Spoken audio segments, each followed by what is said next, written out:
¿Qué tal amigos? Bienvenidos a este nuevo estudio bíblico. Hoy vamos a estudiar el sueño de Nabucodonosor. Y como siempre, antes de comenzar el estudio, vamos a hacer una oración. Amante y buen Dios, que estás en los cielos, te damos gracias Señor, porque tú pones en nuestras manos tu palabra, este tesoro de conocimientos. Te queremos pedir Señor la guía de tu Espíritu, que tú nos ilumines para que podamos comprender todo lo que estudiemos hoy. En el nombre de Jesús te lo pedimos y agradecemos. Amén, Señor. Bueno, vamos a empezar con el estudio de hoy y vamos a comenzar viendo un par de versículos del libro del profeta Isaías, capítulo 46, versículos 9 y 10. Vamos a ver ahí, en Isaías capítulo 46, vamos a ver que Dios es quien anuncia el porvenir. Vamos a leer Isaías 46, versículos 9 y 10. Dice así: Acordaos de las cosas pasadas desde los tiempos antiguos, porque yo soy Dios y no hay otro Dios, y nada hay semejante a mí, que anuncio lo porvenir desde el principio, y desde la antigüedad lo que aún no era hecho, que digo, mi consejo permanecerá, y haré todo lo que quiero. Acá el profeta Isaías nos dice claramente, ¿no? Es el Señor, Dios, quien anuncia el porvenir desde el principio, desde la antigüedad. El Señor escribió en su palabra profecías que iban a cumplirse muchos siglos después. Y un ejemplo de ello es lo que vamos a estudiar hoy del libro del profeta Daniel en el capítulo 2. Vamos buscando Daniel capítulo 2. Dando un poco de contexto a esto que vamos a estudiar en el libro de Daniel, les cuento que en el año 605 a.C., el rey Nabucodonosor atacó Jerusalén y se llevó cautivos a un número de jóvenes israelitas, entre ellos descendientes del linaje real, príncipes de Israel, y allí estaban Daniel, se cree que con una edad de entre 17 y 18 años, con tres amigos, Ananías, Azarías y Misael. Fueron llevados cautivos a Babilonia por una política que tenía el rey Nabucodonosor. Cuando él conquistaba una nación, no ponía sobre esa nación gobernantes babilónicos para evitar sublevaciones. Su política era llevarlos a Babilonia y allí hacerles un lavado de cerebro. Les enseñaba su ciencia, su religión, su cultura. Los tenía 3 años estudiando y luego los devolvía a sus naciones y allí sí los ponía como gobernantes para que gobernaran en nombre de Nabucodonosor. Vamos a leer entonces Daniel capítulo 2, el versículo 1. Nos dice: en el segundo año del reinado de Nabucodonosor, tuvo Nabucodonosor sueños y se perturbó su espíritu y se le fue el sueño. El rey tuvo un sueño que él se dio cuenta que era muy importante, lo perturbó a tal punto que no pudo seguir durmiendo y además olvidó lo que había soñado. ¿Qué hizo el rey ante esto? Ustedes saben en la antigüedad la importancia que tenían los sueños. Normalmente los reyes estaban rodeados de un grupo de asesores que les interpretaban los sueños y les explicaban su significado. Vamos a ver qué hizo Nabucodonosor. Versículo 2. Hizo llamar el rey a magos, astrólogos, encantadores y caldeos, para que le explicasen sus sueños. Vinieron pues y se presentaron delante del rey. Nabucodonosor no era una excepción y tenía todo este grupo de gente que ustedes ven que eran magos, astrólogos, encantadores, y el rey los llama para que le interpretaran su sueño. Veamos qué pasó a continuación. Vamos a leer los versículos 3 al 9. Y el rey les dijo: he tenido un sueño y mi espíritu se ha turbado por saber el sueño. Entonces hablaron los caldeos al rey en lengua aramea: Rey, para siempre vive, di el sueño a tus siervos y te mostraremos la interpretación. Respondió el rey y dijo a los caldeos: el asunto lo olvidé. Si no me mostráis el sueño y su interpretación, seréis hechos pedazos y vuestras casas serán convertidas en muladares. Y si me mostráis el sueño y su interpretación, recibiréis de mí dones y favores y gran honra. Decidme pues el sueño y su interpretación. Fíjense, este sueño que tuvo el rey, un sueño proveniente de Dios, por supuesto, había sido olvidado por el rey. El Dios del cielo se había encargado de que el rey olvidara su sueño. ¿Por qué? Como acabamos de leer, lo primero que estos asesores, entre comillas, del rey le dijeron, es que el rey les contara el sueño para que ellos lo interpretaran. Si el rey se hubiera acordado su sueño, ellos le hubieran inventado una explicación al rey y él no hubiera recibido la enseñanza que Dios quería darle con el sueño. Entonces Dios se encargó de que olvidara el sueño. Y el rey, con el poder que tenía, les dice claramente que le interpreten el sueño, que le digan qué significaba, o si no, los iba a matar. ¿Cómo responden estas personas? Sigamos leyendo. El versículo 7. Respondieron por segunda vez y dijeron, diga al rey el sueño a su siervo y le mostraremos la interpretación. El rey respondió y dijo, yo conozco ciertamente que vosotros ponéis dilaciones porque veis que el asunto se me ha ido. Si no me mostráis el sueño, una sola sentencia hay para vosotros. Ciertamente preparáis respuesta mentirosa y perversa que decir delante de mí, entre tanto que pasa el tiempo. Decidme pues el sueño, para que yo sepa que me podéis dar su interpretación.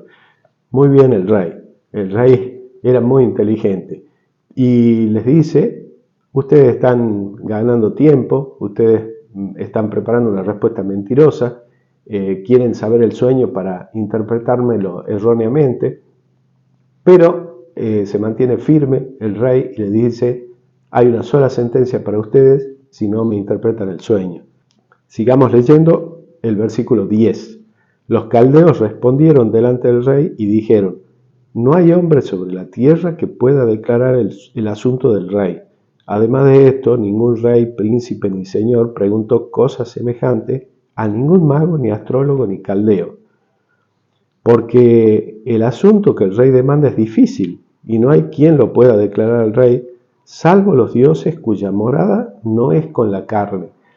Acá los magos, astrólogos, encantadores se sinceran con el rey y le dicen que no había nadie sobre la tierra que pudiera decir al rey lo que él quería escuchar. Lógico, no está al alcance de los seres humanos poder saber qué soñó otra persona e interpretarlo. Ellos son claros y le dicen que el asunto que el rey estaba demandando no había sido demandado nunca por otro rey y que estaba fuera del alcance del ser humano. Y le dicen, no hay quien lo pueda declarar al rey salvo los dioses cuya morada no es con la carne. Ellos sabían que esto era un asunto que solamente podían saberlo los dioses. No nos olvidemos que ellos eran politeístas. Bien, leamos a continuación qué le dice el rey a los magos. Versículo 12, por esto el rey con ira y con gran enojo mandó que matasen a todos los sabios de Babilonia. El problema con este decreto del rey es que entre los estudiosos de Babilonia estaban Daniel y sus amigos, y ellos también iban a ser muertos por el decreto del rey. Así que leamos a continuación qué hizo Daniel cuando se entera de este decreto del rey. Vamos a leer los versículos 13 al 16. Y se publicó el edicto de que los sabios fueran llevados a la muerte, y buscaron a Daniel y a sus compañeros para matarlos. Entonces Daniel habló sabia y prudentemente a Arioc, capitán de la guardia del rey, que había salido para matar a los sabios de Babilonia. Habló y dijo a Arioc, capitán del rey, ¿cuál es la causa de que este edicto se publique de parte del rey tan apresuradamente? Entonces Arioc hizo saber a Daniel lo que había, y Daniel entró y pidió al rey que le diese tiempo y que él mostraría la interpretación al rey. ¿Por qué esta seguridad de Daniel? Ninguno había podido, ninguno de los sabios, magos, encantadores, adivinos había podido interpretar el sueño del rey. Pero ¿por qué Daniel tenía esta confianza y esta seguridad? Porque él era un fiel hijo de Dios. Él conocía al Dios que tenía y sabía que Dios podía ayudarlo en este trance. Sigamos leyendo, 17 al 19. Luego se fue Daniel a su casa e hizo saber lo que había a Ananías, Misael y a Azarías sus compañeros, para que pidiesen misericordias del Dios del cielo sobre este misterio, a fin de que Daniel y sus compañeros no pereciesen con los otros sabios de Babilonia. Entonces el secreto fue revelado a Daniel en visión de noche, por lo cual bendijo Daniel al Dios del cielo. Daniel, inmediatamente que supo de todo lo que pasaba, fue a hablar con sus 3 amigos y se arrodillaron a orar al Dios del cielo para pedirle a él que lo iluminara, que le mostrara qué había soñado Nabucodonosor y cuál era su interpretación. Y esto es exactamente lo que pasó, lo acabamos de leer. Dios le mostró en una visión de noche a Daniel el sueño y su interpretación.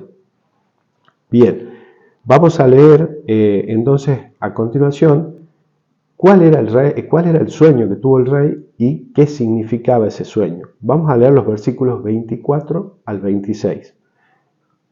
Dice así: Después de esto fue Daniel a Arioc, al cual el rey había puesto para matar a los sabios de Babilonia, y le dijo así: No mates a los sabios de Babilonia, llévame a la presencia del rey, y yo le mostraré la interpretación. Entonces Arioc llevó prontamente a Daniel ante el rey y le dijo así: He hallado un varón de los deportados de Judá, el cual dará al rey la interpretación. Respondió el rey y dijo a Daniel, al cual llamaban Beltsasar: ¿Podrás tú hacerme conocer el sueño que vi y su interpretación? Y acá me da gracia la actitud de este Arioc, ¿no? El capitán de la guardia de Nabucodonosor. Fíjense que Daniel había hablado con él, Daniel le había dicho a Arioc que lo llevara ante la presencia del rey para que él le mostrara la interpretación y el sueño, ¿no? Pero ¿cómo obra este Arioc? Habla con el rey y le dice: he hallado un varón de los deportados de Judá, el cual dará al rey la interpretación. Él ya quería llevarse la gloria de esto, ¿no? Como que él lo había encontrado a Daniel. Bien, cuando el profeta se presenta ante el rey Nabucodonosor, recordemos que era un jovencito. El rey lo mira y le dice: ¿podrás tú hacerme conocer el sueño que vi y su interpretación? Y yo estoy seguro que debe haber habido mucha duda en el rey, ¿no? Ninguno de sus grandes sabios había podido interpretar lo que él había soñado, y de repente aparece este joven diciendo que podía realizar esa interpretación. Vamos a ver cómo le responde Daniel a esta pregunta del rey. Vamos a leer los versículos 27 al 30. Daniel respondió delante del rey diciendo: el misterio que el rey demanda, ni sabios, ni astrólogos, ni magos, ni adivinos lo pueden revelar al rey. Nos detengamos un poquito ahí. Fíjense que lo primero que Daniel hace es, ante el rey, descubrir a toda esta gente que rodeaban al rey. Y le dice: el misterio que el rey demanda, ni sabios, ni astrólogos, ni magos, ni adivinos lo pueden revelar al rey. Sigamos leyendo. 28.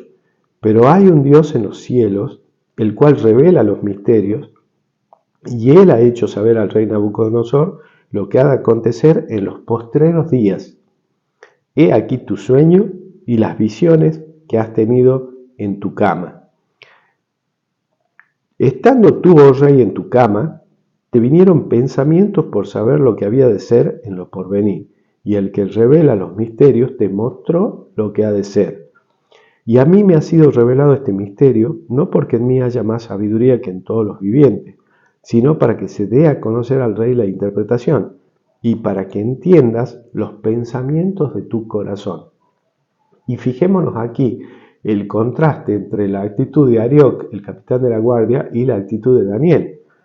Él podría haberse aquí ensalzado y buscando la gloria, buscando el honor ante el rey, pero él le dice: tú, rey, estabas en tu cama pensando en lo que iba a pasar en el futuro con tu imperio, con tu reino. Y Dios, el Dios del cielo, te mostró qué es lo que va a pasar. Y acá viene lo importante. A mí me ha sido revelado este misterio, le dice Daniel, no porque en mí haya más sabiduría que en todos los vivientes, sino para que se dé a conocer al rey la interpretación. Daniel no se atribuye ninguna gloria, no se atribuye sabiduría ni nada especial. Dice que Dios se lo reveló a él simplemente para que se lo dé a conocer al rey Nabucodonosor. Y ahora pasa a explicar qué era lo que este rey había soñado. Vamos a leer versículos 31 al 36. Y ahí vamos a ver el sueño del rey. Lógicamente, a medida que el rey escuchaba, Dios permitía que él vaya recordando su sueño, y yo me imagino cómo debe haber estado de sorprendido, abriendo sus ojos, viendo cómo este jovencito podía decirle lo que él había soñado. Leamos entonces del 31 al 36. Tú, oh rey, veías, y he aquí una gran imagen. Esta imagen, que era muy grande y cuya gloria era muy sublime, estaba en pie delante de ti, y su aspecto era terrible. La cabeza de esta imagen era de oro fino, su pecho y sus brazos de plata, su vientre y sus muslos de bronce, sus piernas de hierro, sus pies en parte de hierro y en parte de barro cocido. Estabas mirando hasta que una piedra fue cortada, no con mano, e hirió a la imagen en sus pies de hierro y de barro cocido, y los desmenuzó. Entonces fueron desmenuzados también el hierro, el barro cocido, el bronce, la plata y el oro, y fueron como tamo de las eras del verano, y se los llevó el viento sin que de ellos quedara rastro alguno. Mas la piedra que hirió a la imagen fue hecha un gran monte que llenó toda la tierra.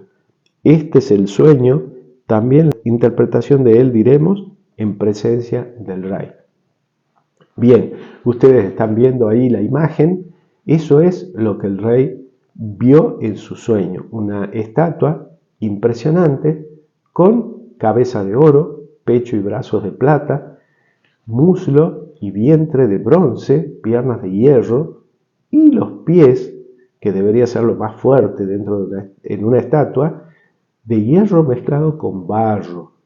Y no solo eso, sino que vio el rey que se cortaba una piedra de un monte, un corte no hecho por seres humanos, dice que una piedra no cortada por mano humana, y esa piedra hirió a la imagen justamente en su base, en los pies, de hierro y barro, y toda la imagen toda la estatua fue desarmada, desmenuzada. Vamos a ver entonces cuál es la interpretación de este maravilloso sueño. Vamos a leer los versículos 37 y 38. Tú, oh rey, eres rey de reyes, porque el Dios del cielo te ha dado reino, poder, fuerza y majestad. Y donde quiera que habitan hijos de hombre, bestias del campo y aves del cielo, Él los ha entregado en tu mano y te ha dado el dominio sobre todo. Tú eres aquella cabeza de oro. Daniel le deja muy claro a Nabucodonosor que él, el poder que tiene, el lugar que ocupa, ha sido dado por Dios. Lo tiene por la voluntad de Dios. Y le dice: tú eres un rey muy importante. Tú eres esa cabeza de oro. La cabeza de oro de la estatua representa al reino de Babilonia. Daniel le dice: tú eres aquella cabeza de oro, porque el rey, como cabeza del reino, está representado por la cabeza de oro de la estatua. Ya vamos a ver, ya vamos a seguir leyendo, y vamos a ver que cada parte de la estatua representa a un reino, no a un rey, sino a un reino. Nabucodonosor como cabeza del reino babilónico, del imperio babilónico. Y el imperio babilónico es considerado en la historia como el primer imperio universal. El lapso en el que Babilonia fue el primer imperio universal se extiende desde el 605 hasta el 539 a.C. Vamos a continuar leyendo. Versículo 39. Le dice Daniel al rey: y después de ti se levantará otro reino inferior al tuyo, y luego un tercer reino de bronce, el cual dominará sobre toda la tierra. En este versículo vemos claramente que las partes de la estatua representan reinos y no reyes. Por eso Daniel le dice: después de ti, de Babilonia, se levantará otro reino inferior al tuyo, y luego un tercer reino de bronce, el cual dominará sobre toda la tierra. Es importante y muy interesante ver que los metales, comenzando en la cabeza de oro, van descendiendo en valor, pero van ascendiendo en fuerza del metal. El oro es el metal más valioso, luego la plata, luego el bronce, luego el hierro. Pero a su vez, el hierro es más fuerte que el bronce que la plata y la plata que el oro. Por eso Daniel le dice, después de ti se levantará otro reino inferior al tuyo, inferior en gloria, inferior en riqueza, pero superior en poder. Por eso pudo conquistar Babilonia. Y ese segundo reino, ese segundo imperio universal, es el imperio medo-persa. Los medos y los persas se aliaron y juntos atacaron Babilonia y la vencieron y la conquistaron. En el año 539 a.C., Medo-Persia pasa a ser el nuevo imperio universal, el segundo imperio universal de la historia, y se extendió su supremacía hasta el año 331 a.C. En ese año aparece en escena el imperio griego macedónico de Alejandro Magno, que dominan a los medos y a los persas y pasa a constituirse como el tercer imperio universal de la historia. El imperio griego tuvo su poder, su hegemonía, desde el año 331 a.C. hasta el año 168 a.C. Allí fue vencido por el que sería el cuarto imperio universal, que está explicado a continuación. Vamos a leer el versículo 40. Dice Daniel allí, y el cuarto reino será fuerte como hierro, y como el hierro desmenuza y rompe todas las cosas, desmenuzará y quebrantará todo. Otras cosas importantes a tener en cuenta. En la época del imperio babilónico, el oro era algo muy común. Hasta los vasos que usaban en la corte eran de oro, los cubiertos eran de oro. Pero ya en el imperio medo-persa, lo que más se veía era la plata, lo más común era la plata. Cuando el imperio griego asume el poder, el metal que utilizaba este imperio era el bronce. Inclusive al ejército griego se lo conocía como los guerreros de bronce. Tenían bronce en sus armaduras, en sus armas, en sus cascos. Y fíjense que del cuarto imperio habla que iba a tener la fuerza del hierro. El cuarto imperio es Roma. Roma asciende al poder en el año 168 a.C. cuando los vence a los griegos y se extiende hasta el año 476 de nuestra era. El reino de los cuatro más largo, de más duración. Y fíjense que en la estatua están representados por las piernas de hierro, la parte más larga de la estatua. Otra cosa que me estaba olvidando de comentarles, la parte que representa al imperio medo-persa es la parte de los brazos, el pecho y los brazos de plata. Fíjense que son dos los brazos. Exactamente, Medo-Persia eran dos reinos, el reino de los medos y el reino de los persas, que se unieron para poder conquistar Babilonia. Ahora, con respecto a las piernas de hierro, también son dos, y el imperio romano fue uno. Bueno, en un momento la extensión del imperio romano era tan grande que fue necesario dividirlo en dos partes. El imperio romano se dividió en el imperio romano de Oriente y el imperio romano de Occidente, inclusive con dos capitales. Roma era la capital del imperio romano de Occidente y Constantinopla era la capital del imperio romano de Oriente, las dos piernas. Bien, vamos a ver qué pasa con los pies de la estatua. Vamos a leer los versículos 41 al 43. Dice allí, y lo que viste de los pies y los dedos, en parte de barro cocido de alfarero y en parte de hierro, será un reino dividido, mas habrá en él algo de la fuerza del hierro, así como viste hierro mezclado con barro cocido.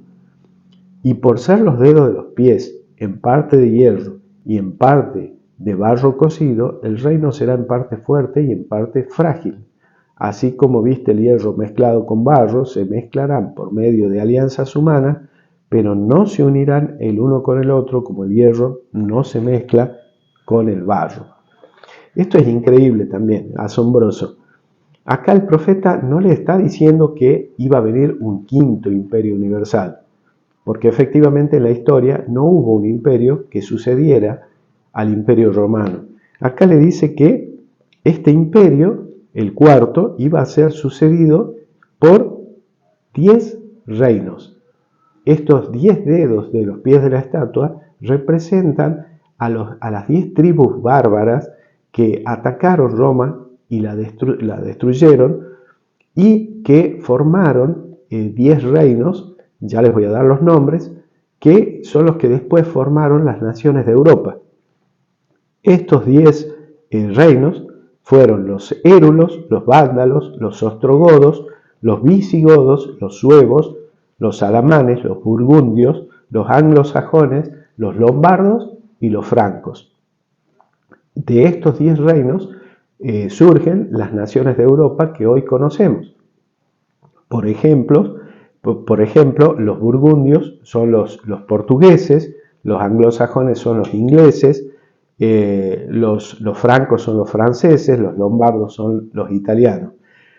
Y la profecía nos decía que así como los pies de la estatua tenían hierro mezclado con barro, Daniel le dice al rey que allí iba a haber reinos fuertes como el hierro y reinos débiles como el barro. Y eso es lo que estamos viviendo hoy en día. En el mundo hay naciones fuertes, Estados Unidos, Inglaterra, Japón, y hay naciones débiles como el barro. Lamentablemente allí estamos nosotros, ¿no? Argentina, una nación de barro. Pero bueno, dejando la política de lado, vemos cómo se cumple perfectamente esta profecía que el Señor le dio a Nabucodonosor. ¿Qué pasó con esa piedra que le pega antes de pasar a la piedra, otro detalle importante, habíamos leído en el versículo 43 que dice que el hierro y el barro no se mezclan, que de esa manera estos reinos iban a tratar de unirse, pero que no iban a poder unirse, así como el hierro no se mezcla con el barro. Y esto pasó también en la historia. Hubo varios intentos de unir a estos reinos de Europa para formar un nuevo imperio y todos fracasaron.